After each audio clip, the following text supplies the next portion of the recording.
Okay, XLT Off-Road Bear, I'm going to take you up on your challenge. I think it's cool to be part of this community, and I actually love Dunkin' Donuts coffee. I actually lived in Massachusetts and Rhode Island. If anyone's been to Rhode Island, whereas anywhere else in America, the states run off of hamburger chains. But Rhode Island lives off of donut chains. There's Bessie and Donuts and Dunkin' Donuts across the street. So that's how it goes. Whereas every other state is like McDonald's and Burger King across the street. But Rhode Island's weird. Everyone lives off of donuts there.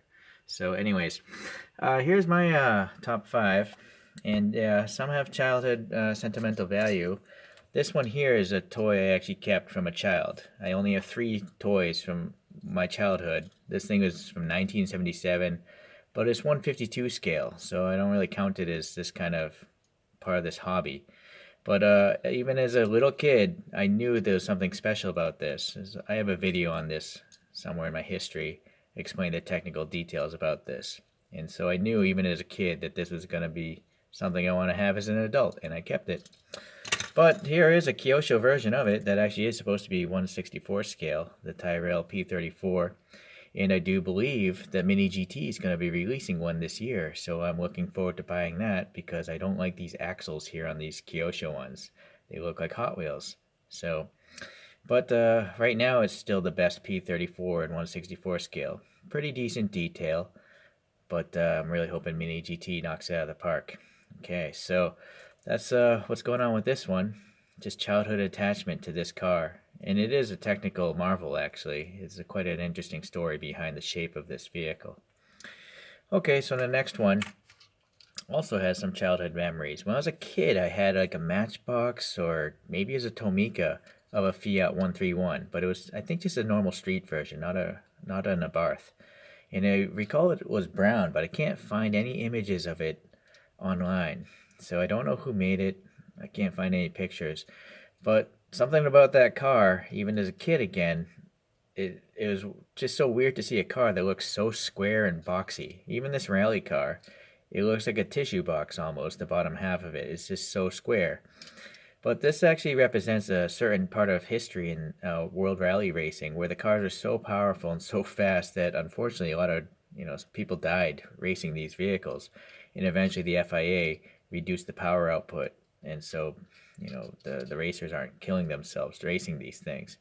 So it was an interesting chapter of the World Rally Championship history, and this particular car happens to be a championship car. We won I believe, the Monte Carlo Rally, and I believe the Fiat 131 Abarth may have won 2 or 3 years as a manufacturer's championship as well. So I just like the styling of it. It just doesn't make sense. It's so square, but I like it for some reason. It's a very mean-looking tissue box. So that's the story behind that one. Okay. The third one is by Aoshima, and this is a Skyline, and it's called the Hakasuka type of Skyline. It's the first generation. This is a two-door, and it's just something you just don't see very often when you grow up in America. It's a pretty rare car even in Japan, but obviously with R35s rolling around everywhere in the world now, this is one of the founding fathers of that history, the Nissan Skyline GTR. In Aoshima, for some reason, even though they seem to be relatively inexpensive amongst other import companies, they do a really good job with the paint. Look at the paint on this thing. It's nice. This clear coat, it's got like a purple, almost pearlescent, photochromic kind of thing going on in there. You can catch the color shift there. And then the interior's got some color to it. There's a yellow roll cage in there. The only thing that's, not so great are these solid wheels, how they're blanked off there. But it's still a nice car, and this is like supposed to be, I guess, modified by Liberty Walk. So this would be an early car that Liberty Walk modified. And now in the diecast world, we just have all the modern cars with Liberty Walk body kits. So this still has some historical value as a real car in real life or as a diecast model in 1/64. So that's why that's in my top five right now. Now keep in mind next month I might change the top five because I have like 290 cars in my collection now. I'm going to go with this one. Okay, so I guess my second most favorite car would be this car, the 250 GTO by a company called SCM. And this is, again, a very iconic car in automotive history. For me, I find the 1960s to be the most appealing uh, decade of car design, where they have these big, voluptuous pontoon fenders and just smooth bodywork as if they're like smooth bars of soap. Not much is very angular. It's just all about like, it's just that particular styling. So the 250 GTO is a well, it's up to you to decide if you think this is a good looking car. It almost looks kind of phallic.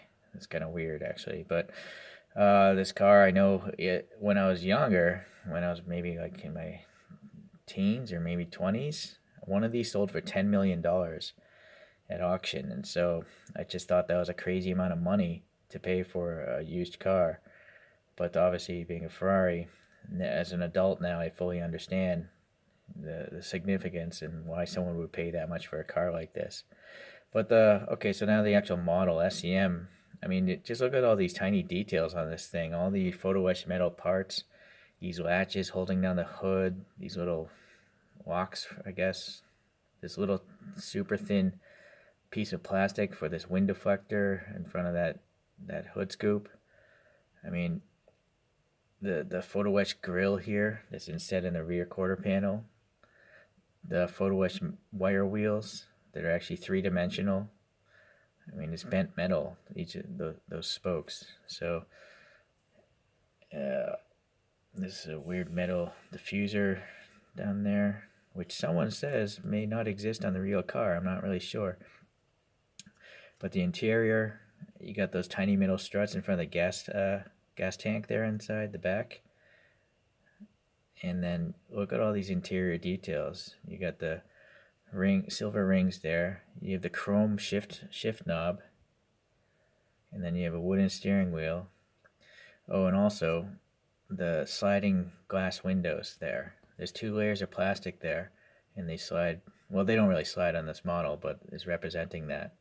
And then you have the really fine chrome window molding there as well on the windows. Now, I've built a lot of model kits when I was a kid, so I know how hard it is to make a model. It would take me probably 100 hours to try to make a model like this, because I'd have to screw it up 20 times before I got it to look like this.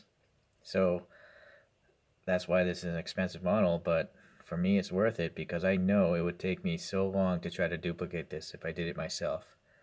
So I love this car because it's iconic, and also because for a model, the technical level of detail in the final assembly, I find it to be quite great. Okay, so the last one might seem like a cop-out because it's a super expensive model, but I actually had 2 videos on this. One the review and another one explaining the paint. So I'm picking this one for a couple of reasons. The first reason, obviously, is this crazy looking hypercar. It's not even a real car, it's a concept car. But the styling of it is just so far off. Look at where cars have come over the past few decades, right? 50, 60 years. So it's just it's interesting, the future, right? So this represents the future, electric drivetrains. This one's supposed to be powered with capacitors, and so that's the real world part of it that makes me like this. But now, if talking about a model, again, this has a lot of technical details that would be really difficult for me to do if I wanted to make this model myself. These little photo etched metal plates in there representing those carbon fiber veins. Most models would paint on a taillight that thin, but this one actually has translucent plastic taillights. And I didn't realize in my review, on the front, the silver Y shape, that's actually a photo etched piece of metal glued onto the black plastic. I thought it was just paint when I first did the review. You have those really thin red tow hooks there. And then in my review, you'll see the interior actually has a lot of detail as well. So it's it's a really difficult model to make. If you gave me all these pieces, just painting this model, I'd probably have to try to paint it 10 times before I got it right. But if you look at the paint, now this photo booth I'm using is quite bright, so it might be hard to see, but the clear coat, it's a chameleon clear coat. It changes from gold to blue. I see purple in there. I see some pink sometimes. It's the greatest paint job I have seen of my almost 300 models now. So there you go. Look at that right here as I shift the car.